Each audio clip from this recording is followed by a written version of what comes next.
The Salad. From Grimm's Fairy Tales, by Jacob and Wilhelm Grimm. Translated by Edgar Taylor and Marion Edwards. This recording is in the public domain. Read by Bob Neufeld. As a merry young huntsman was once going briskly along through a wood, there came up a little old woman, and said to him, "Good day, good day. You seem merry enough, but I am hungry and thirsty. Do pray give me something to eat." The huntsman took pity on her, and put his hand in his pocket and gave her what he had. Then he wanted to go his way, but she took hold of him, and said, "Listen, my friend, to what I am going to tell you. I will reward you for your kindness. Go your way, and after a little time you will come to a tree, where you will see 9 birds sitting on a cloak. Shoot into the midst of them, and one will fall down dead. The cloak will fall too. Take it. It is a wishing cloak, and when you wear it you will find yourself at any place where you may wish to be. Cut open the dead bird, take out its heart and keep it, and you will find a piece of gold under your pillow every morning when you rise. It is the bird's heart that will bring you this good luck." The huntsman thanked her, and thought to himself, "If all this does happen, it will be a fine thing for me." When he had gone 100 steps or so, he heard a screaming and chirping in the branches above him, and looked up, and saw a flock of birds pulling a cloak with their bills and feet, screaming, fighting, and tugging at each other, as if each wished to have it himself. "Well," said the huntsman, "this is wonderful. This happens just as the old woman said." Then he shot into the midst of them, so that their feathers flew all about. Off went the flock chattering away, but one fell dead, and the cloak with it. Then the huntsman did as the old woman told him, cut open the bird, took out the heart, and carried the cloak home with him. The next morning when he awoke he lifted up his pillow, and there lay the piece of gold glittering underneath. The same happened next day, and indeed every day when he arose. He heaped up a great deal of gold, and at last thought to himself, "Of what use is this gold to me whilst I am at home? I will go out into the world and look about me." Then he took leave of his friends, and hung his bag and bow about his neck, and went his way. It so happened that his road one day led through a thick wood, at the end of which was a large castle in a green meadow, and at one of the windows stood an old woman with a very beautiful young lady by her side, looking about them. Now the old woman was a witch, and said to the young lady, "There is a young man coming out of the wood who carries a wonderful prize. We must get it away from him, my dear child, for it is more fit for us than for him. He has a bird's heart that brings a piece of gold under his pillow every morning." Meantime the huntsman came nearer and looked at the lady, and said to himself, "I have been travelling so long that I should like to go into this castle and rest myself, for I have money enough to pay for anything I want." But the real reason was that he wanted to see more of the beautiful lady. Then he went into the house and was welcomed kindly, and it was not long before he was so much in love that he thought of nothing else but looking at the lady's eyes and doing everything that she wished. Then the old woman said, "Now is the time for getting the bird's heart." So the lady stole it away, and he never found any more gold under his pillow, for it lay now under the young lady's, and the old woman took it away every morning. But he was so much in love that he never missed his prize. "Well," said the old witch, "we have got the bird's heart, but not the wishing cloak yet, and that we must also get." "Let us leave him that," said the young lady. "He has already lost his wealth." Then the witch was very angry, and said, "Such a cloak is a very rare and wonderful thing, and I must and will have it." So she did as the old woman told her, and set herself at the window, and looked about the country, and seemed very sorrowful. Then the huntsman said, what makes you so sad?" "Alas, dear sir," said she, "yonder lies the granite rock where all the costly diamonds grow, and I want so much to go there that whenever I think of it I cannot help being sorrowful. For who can reach it? Only the birds and the flies. Man cannot." "If that's all your grief," said the huntsman, "I'll take you there with all my heart."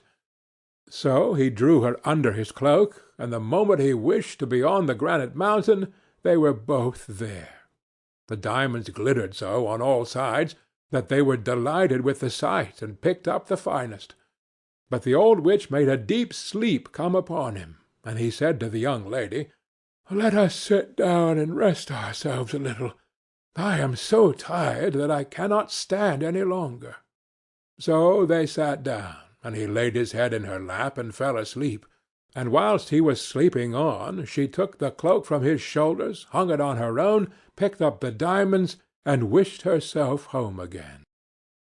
When he awoke and found that his lady had tricked him and left him alone on the wild rock, he said, "Alas, what roguery there is in the world!" And there he sat, in great grief and fear, not knowing what to do. Now this rock belonged to fierce giants who lived upon it, and as he saw 3 of them striding about, he thought to himself, "I can only save myself by feigning to be asleep." So he laid himself down, as if he were in a sound sleep. When the giants came up to him, the first pushed him with his foot, and said, "What worm is this that lies here curled up?" "Tread upon him and kill him," said the second. "It's not worth the trouble," said the third. "Let him live. He'll be climbing higher up the mountain, and some cloud will come rolling and carry him away." And they passed on.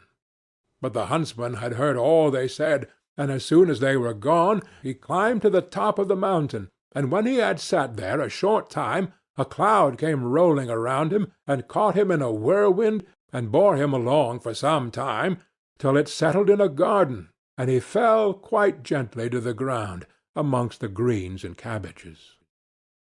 Then he looked around him, and said, "I wish I had something to eat. If not, I shall be worse off than before.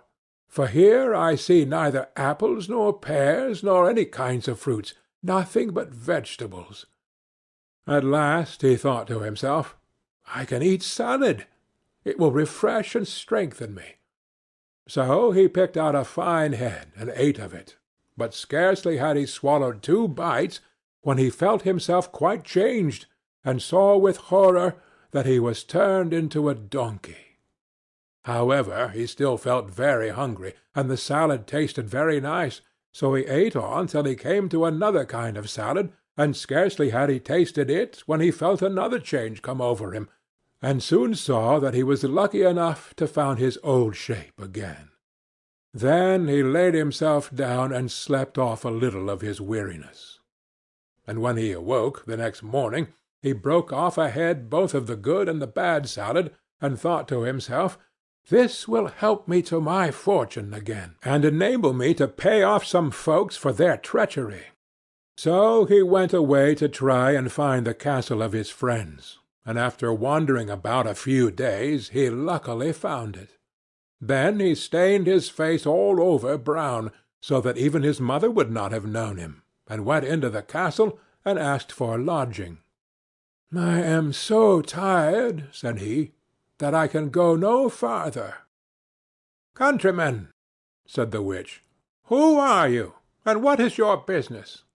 "I am," said he, "a messenger sent by the king to find the finest salad that grows under the sun. I have been lucky enough to find it, and have brought it with me, but the heat of the sun scorches so that it begins to wither, and I don't know that I can carry it farther." When the witch and the young lady heard of his beautiful salad, they longed to taste it, and said, "Dear countryman, let us just taste it." "To be sure," answered he, "I have 2 heads of it with me, and will give you 1. So he opened his bag, and gave them the bad. Then the witch herself took it into the kitchen to be dressed, and when it was ready she could not wait till it was carried up, but took a few leaves immediately and put them in her mouth, and scarcely were they swallowed than she lost her own form and ran braying down into the court in the form of a donkey. Now the servant-maid came into the kitchen, and seeing the salad ready, was going to carry it up. But on the way she too felt a wish to taste it as the old woman had done, and ate some leaves. So she also was turned into a donkey, and ran after the other, letting the dish with the salad fall on the ground. The messenger sat all this time with the beautiful young lady, and as nobody came with the salad, and she longed to taste it, she said, "I don't know where the salad can be." Then he thought something must have happened, and said, "I will go into the kitchen and see." And as he went he saw 2 donkeys in the court running about, and the salad lying on the ground. "All right," said he. "Those 2 have had their share."